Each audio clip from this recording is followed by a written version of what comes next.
Hello, today I'm discussing on whether or not marital rape is real rape or not. One of the reasons I say it's not real rape is because if you look into what's technically legally rape, some of that shit is absolutely fucking ridiculous. No question about it. Absolutely ridiculous. I'm not going to go into examples or details at the moment because I don't have a whole lot of time. But what I am going to cover is that the reason I don't consider it real rape, more of a gray rape kind of thing, is because, one, you can't really disprove someone didn't rape their spouse. And that's really what marital rape is. It's raping your spouse because you didn't have consent. Well, I'm sorry, I disagree with that. You've already given consent when you originally got married. That's what marriage is. It's mating for life. So if you refuse sex, outside of a medical necessity, then I would say that you're trying to no longer be married. And you might think this is ridiculous, but this law has been in effect in many, many cultures, countries, and all over the world, since at least the 1200s. If you refuse sex to your spouse, that's grounds for divorce because you no longer want to be mated for life. That's what monogamy is. It's mating solely with one person for the rest of your life. That one person is your mate. That's it. A lot of people say, well, no, it's about property, as my speech professor mentioned.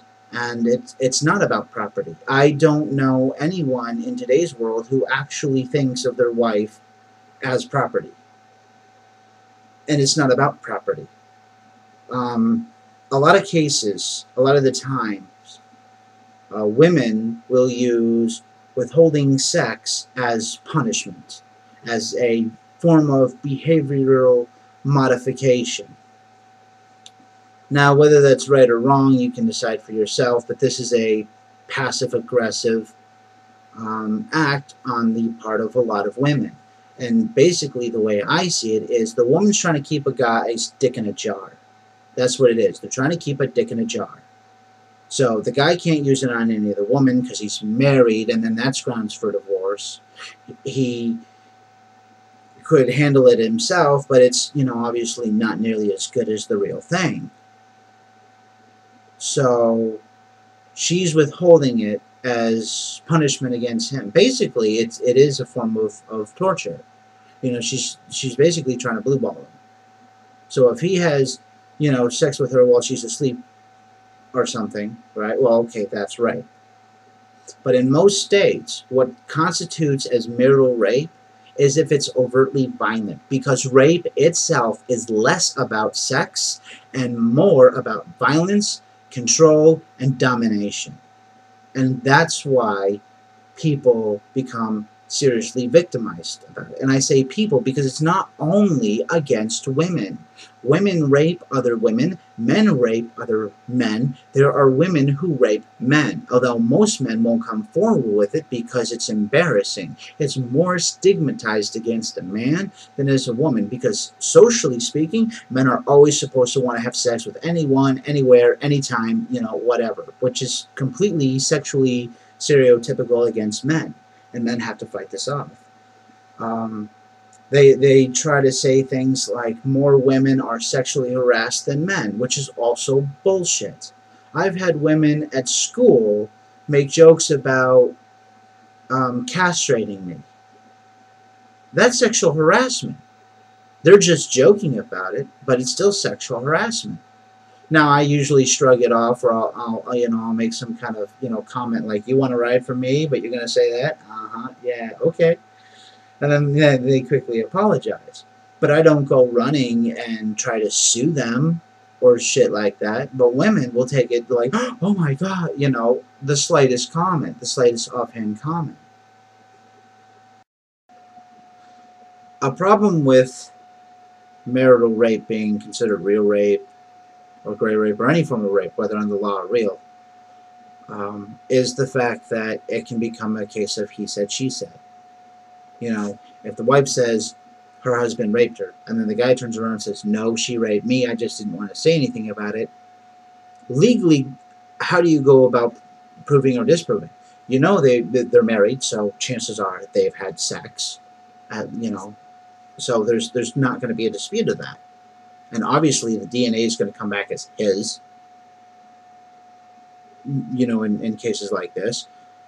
So who do you determine who was raped? It's up in the air. I mean, most people, I'm sure, are going to believe the woman over the guy, as I previously stated about socially perceptions of men in society, and you know, pertaining to sex. But you know, where do you prove? How do you prove it wasn't consensual? How do you prove any of that stuff?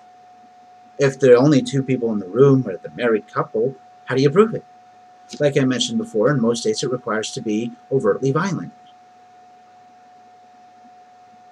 So, like in a case where for some reason it's medically painful for her, mentally or physically, you know, physiologically it hurts her to have sex, well then yeah, if he forces himself in that situation, that's an extenuating circumstance.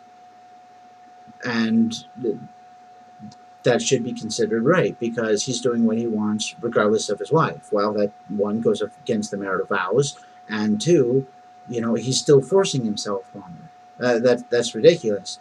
But if a husband wakes up one morning and his wife's still asleep and he decides to go at it, I don't consider that rape.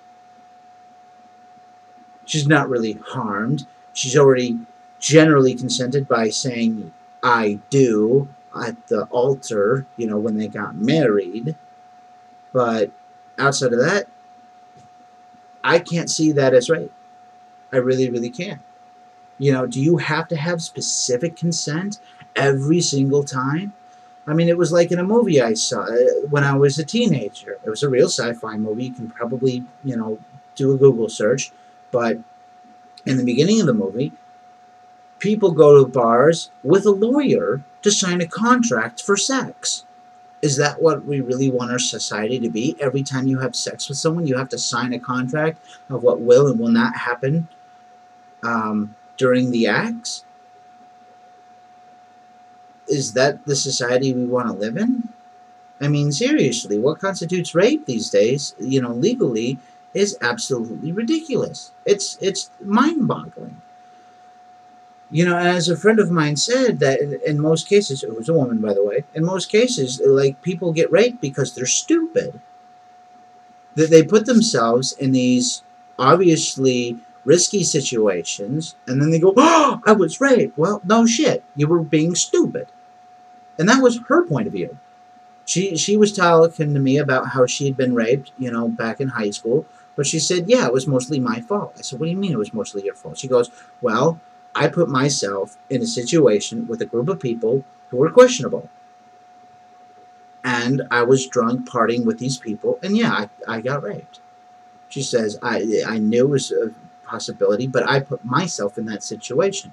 So, okay, I can see that. Don't necessarily agree with that.